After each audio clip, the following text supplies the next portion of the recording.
Bonjour et bienvenue sur cette vidéo. Ici Pasteur Célestin Soukan. Frères et sœurs, aujourd'hui, je voudrais partager avec vous la parabole du juge inique dans Luc chapitre 18, où Jésus parle d'une ville dans laquelle il y avait une femme veuve mais bien-aimée dans le Seigneur.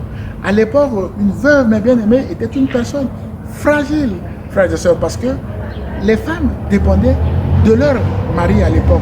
Il se trouve que le mari de cette femme était décédé. Et encore, un autre problème, cette femme semblait avoir subi une injustice dans cette ville. Et il y avait également dans cette ville-là un juge qui n'avait d'égard pour personne, ni pour Dieu, ni pour personne. Mais bien aimé dans le Seigneur, on l'appelle communément juge inique. Et donc, tous les jours, cette veuve partait voir ce juge inique pour lui demander de lui rendre justice de sa partie adverse. Et Jésus attire particulièrement notre attention sur la réponse de ce juge inique.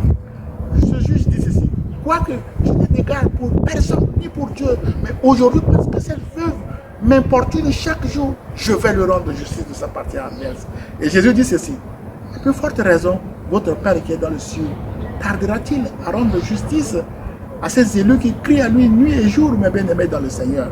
Frères et sœurs, cette parabole, Jésus l'a dit pour nous encourager à persévérer dans la prière.